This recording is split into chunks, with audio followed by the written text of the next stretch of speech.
श्रावस्ती के सीताद्वार में आयोजित जनसभा में मुख्यमंत्री योगी आदित्यनाथ ने 396 करोड़ रुपए से अधिक की 83 विकास परियोजनाओं का लोकार्पण और शिलान्यास किया। विकास कार्यों की सौगात देने के साथ ही मुख्यमंत्री ने कानून व्यवस्था, सरकारी भर्तियों, माफिया राज और बलरामपुर के चर्चित छांगुर मामले का जिक्र करते हुए विपक्ष पर भी जमकर हमला बोला। देखिए हमारी ये खास रिपोर्ट यूपी टुडे न्यूज पर। तो बता दें कि उत्तर प्रदेश के श्रावस्ती में मुख्यमंत्री योगी आदित्यनाथ ने कहा कि श्रावस्ती अब पिछड़े जिले की पहचान छोड़कर प्रेरणादायी जिले की ओर बढ़ रहा है। उन्होंने कहा कि प्रदेश सरकार ने अपराध के खिलाफ जीरो टॉलरेंस की नीति अपनाई है, इसलिए आज उत्तर प्रदेश में बेटी और व्यापारी दोनों सुरक्षित हैं। मुख्यमंत्री ने कहा कि पहले प्रदेश में माफिया राज था, लेकिन अब माफिया और अपराधियों पर सख्त कार्रवाई हो रही है। उन्होंने दावा किया कि आज प्रदेश में न मच्छरों का आतंक है और न माफियाओं का। मुख्यमंत्री ने बलरामपुर के चर्चित छांगुर मामले का भी जिक्र किया। उन्होंने कहा कि धर्मांतरण रैकेट चलाने के आरोप में गिरफ्तार छांगुर को जेल भेजा गया है और उसके अवैध कारोबार पर बुलडोजर चलाकर पूरी तरह ध्वस्त कर दिया गया। मुख्यमंत्री ने कहा कि जो भी बेटी और व्यापारी की सुरक्षा में सेंध लगाएगा, उसके लिए केवल 2 ही जगह बची हैं, जेल या फिर जहन्नुम। आपसे कहने के लिए ये कार्य इसलिए संभव हो पाया है कि आपने श्रावस्ती से विधायक अच्छा दे लिया, वो पैरवी कर लेते हैं। अगर भिनगा में भी बीजेपी का विधायक होता ना, तो श्रावस्ती में और भी बड़ी बड़ी योजनाएं आ सकती थी। कहां सपा वालों को कहां फुर्सत है विकास की पैरवी करने की, कहां पैरवी है। इनके सब लूट खसोट के अवैध धंधे तो पहले सरकार चौपट कर चुकी है। अब ये किसी प्रकार से अपने अनैतिक कारोबार को दुम दबा करके छुपे रहते हैं, क्योंकि इन्हें मालूम है जो गलत है वह गलत होगा, उसका परिणाम उनको भुगतना ही होगा। और बहनों और भाइयों, इसीलिए विकास के पायदान पर आगे बढ़ने के लिए श्रावस्ती की इस लंबी छलांग के लिए मैं श्रावस्ती को बधाई भी देता हूं। तेजी के साथ आगे बढ़ रहा है विकास की प्रक्रिया के साथ। याद करिए, आकांक्षी विकास खंडों में जो देश भर में 500 ऐसे विकास खंड चुने गए हैं, उनमें श्रावस्ती का विकास खंड विकास के पायदान पर नंबर 1 पर आया है। ये आपकी आज की पहचान है। सरकार बदली तो तेजी के साथ श्रावस्ती विकास के पायदान पर आगे बढ़ते हुए दिखाई दे रहा है।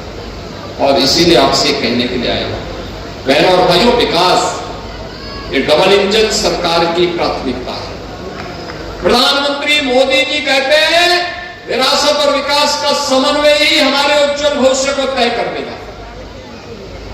हम विरासत को विस्मृत करके अपने उज्जवल भविष्य की परिकल्पना नहीं कर सकते। हमें दोनों में समन्वय बनाना पड़ेगा। और उस समन्वय की दृष्टि से आज श्रावस्ती जनपद में आकर के मुझे बहुत प्रसन्नता की अनुभूति हुई। पिछली बार भी मैं यहां आया था, अच्छा कार्य चल रहा, लेकिन इस गति को बढ़ाने की दिशा में दोनों विधायक डबल इंजन सरकार की तरफ हो तो विकास की गति भी डबल हो जाएगी, स्पीड डबल हो जाएगी। और विकास की गति डबल हो जाएगी तो मान के चलिए श्रावस्ती प्रगति करेगा, रोजगार के नए सृजन होंगे, नए निवेश होंगे। जो अपेक्षाएं अभी यहां की बाकी हैं, उन अपेक्षाओं को और पूरा करने की दिशा में हम कार्य करेंगे। और उसी अपेक्षा को आगे बढ़ाने के लिए आज हम लोगों ने कार्य प्रारंभ किया। नॉर्थ साउथ कॉरिडोर की दृष्टि से श्रावस्ती, बलरामपुर, गोंडा, अयोध्या तक 4 लेन से जोड़ने के लिए भी एक नए कॉरिडोर का विकास का कार्य वहां हो रहा है। हम लोगों ने एक और काम करने के लिए कहा है। बहराइच से लखनऊ के बीच 7,500 करोड़ रुपए का एक नया कॉरिडोर सैंक्शन हुआ है, 4 लेन का। इस पे कार्य आगे बढ़ने दीजिए। हमारा प्रयास होगा कि उसको बहराइच से हम श्रावस्ती तक लेकर के आए। आप सोचो, लखनऊ के लिए भी और अयोध्या के लिए भी 4 लेन की कनेक्टिविटी होगी आपकी। ये विकास ही उज्जवल भविष्य को तय करेगा, आने वाली पीढ़ी के भविष्य को तय करने वाला है। में दिखाई देता है, इसके लिए समय निकालना पड़ता है, समय देना पड़ता है, उसकी समीक्षा करनी पड़ती है, लगातार पैरवी करनी पड़ती है। रामफेरन पांडे जी, साकेत मिश्रा जी, प्रज्ञा त्रिपाठी जी, पदम सेन चौधरी जी, ये सभी लोग लगते हैं, तब परिणाम सामने आते हैं, तब ये कार्य हो पाते हैं। और पहले फुर्सत कहां थी? 9 साल पहले बबुआ मुख्यमंत्री बन गए थे यहां के, 12 बजे सो के उड़ते थे, 12 बजे, और 12 बजे सोकर उठते थे, 2 बजे तैयार होते थे, और फिर चच्चू जब उसको कुछ पढ़ाते थे तब जाकर के वो समझ में आता था। फिर 5 बजते बजते जिम चले जाते थे, और जिम जाने के बाद आए तो उनकी अपनी महफिल बैठ जाती थी। तो फिर कहां सुध बुध थी प्रदेश के बारे में, और यही प्रदेश के अंदर होता था। हर जनपद में एक माफिया, हर थाने में एक गुंडे का कब्जा हो जाता था। तहसीलों में भू mafia, land mafia, sand mafia, one mafia, पशु माफिया, इनका कब्जा हो जाता था। आम जनता टकटकी लगाई देखती रहती थी, न किसी गरीब को राशन, न स्वास्थ्य की सुविधा, न पेंशन की सुविधा, न मकान की सुविधा, न शौचालय की सुविधा। नौजवान की नौकरी में सेंध लगाते थे, अन्नदाता किसान को योजना से वंचित करके बदहाल करते थे और कारीगरों को अपमानित करते थे। परिणाम क्या था? यूपी बीमार हो गया, श्रावस्ती उससे भी बदहाल हो गया। विकास के पायदान पर पिछड़ते पिछड़ते दुर्गति हो गई। जब प्रधानमंत्री जी ने देश के अंदर 100 ऐसे जनपदों की सूची निकाली जो सबसे पिछड़े हैं पूरे देश के अंदर, उसमें से श्रावस्ती भी एक था, उनमें श्रावस्ती भी एक था।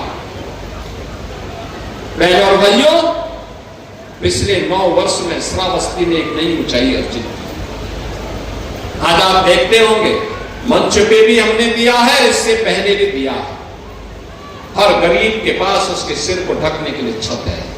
एक आवास, प्रधानमंत्री आवास योजना या मुख्यमंत्री आवास योजना। हर गरीब के घर में शौचालय है,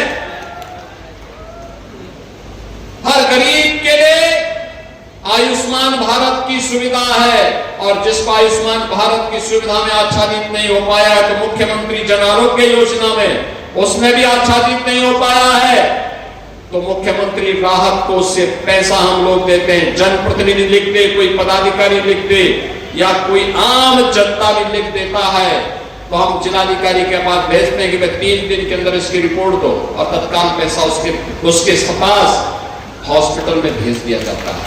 याद करिए, यूपी के अंदर 16 करोड़ लोग फ्री में राशन आज प्राप्त कर रहे हैं। पहले ये राशन बबुआ के गुर्गे खा जाते थे। 65 लाख गरीबों को हमने एक आवास दिया। पहले मकान का पैसा भी ये सब चट कर जाते थे। 3 करोड़ गरीबों के घर में एक शौचालय बनाया है, इसका पैसा भी ये सब खा जाते थे। रसोई गैस के फ्री में कनेक्शन 2 करोड़ परिवारों को उपलब्ध करवाया। पहले इसकी बोली लगती थी, आज ये युवाओं को बहका रहे हैं। याद करिए, 9 लाख युवाओं को हम लोगों ने सरकारी नौकरी दी है यूपी के अंदर। सरकारी नौकरी 9 लाख नौजवानों को अपने हाथ से मैंने नौकरी पत्र, नियुक्ति पत्र वितरित किए। कोई सिफारिश नहीं, कोई वसूली नहीं। पहले नौकरी के नाम पर कोई विज्ञापन निकलता था, चाचा भतीजे की जोड़ी वसूली के लिए निकल पड़ती थी। सिंडिकेट हावी हो जाते थे, श्रावस्ती का नौजवान नहीं आता था, बहराइच का नहीं, बलरामपुर का नहीं, गोंडा का नहीं, सेवाई सिंडिकेट का कब्जा होता था, उनकी पर्ची चलती थी और पर्ची पे जब खर्ची मिलती थी तब जाके नियुक्ति पत्र प्राप्त होता था। यही तो था यूपी का हाल। और तब न्यायालय उस पर रोक लगाती थी। आज जब नियुक्ति पत्र वितरित करता है तो श्रावस्ती का नौजवान भी नियुक्ति पत्र प्राप्त करता है। याद करना, यूपी पुलिस हो, शिक्षक की भर्ती हो, आंगनवाड़ी भर्ती हो या Uttar Pradesh public service commission या अधीनस्थ सेवा चयन आयोग की किसी भी परीक्षा में श्रावस्ती के नौजवान को भी सरकारी नौकरी मिलती है। आज निवेश केवल एनसीआर में नहीं, श्रावस्ती में भी निवेश होता है। आज माफिया नहीं बल्कि वन डिस्ट्रिक्ट वन प्रोडक्ट है और अभी हम one district one medical college की तरफ भी, श्रावस्ती की तरफ भी आ रहे हैं। अब मच्छर और माफिया का आतंक नहीं है, अब तो एस्पिरेशनल डिस्ट्रिक्ट से आपका श्रावस्ती इंस्पिरेशनल डिस्ट्रिक्ट बन करके एक नई चमक के साथ देश और दुनिया को अपनी ओर आकर्षित कर रहा है। और बहनों और भाइयों, इसी के लिए मैं आपके पास आया हूं। हमने पहले दिन कहा था ना, जब मुख्यमंत्री की शपथ ली थी, हमने कहा था अपराध और अपराधियों के प्रति जरूर टॉलरेंस रहेगी। छांगुर को हम लोगों ने यही बलरामपुर में पकड़ा था, कैसा बेवकूफ बनाता था, छद्मवेश में काल नेमी के रूप में रहता था, पकड़ करके जेल के अंदर ठूसा है उसको। उसके द्वारा जो अनैतिक और अवैध कार्य किए जा रहे थे सब पर बुलडोजर चल करके आज स्वाहा हो चुका है। अब छांगुर और उसके गुर्गे धराशायी हो चुके हैं। और हमने कहा था कि बेटी और व्यापारी की सुरक्षा में सेंध लगाएगा तो उसके लिए दो ही जगह होगी, या जेल होगा या जहन्नुम होगा। और बहनों भाइयों,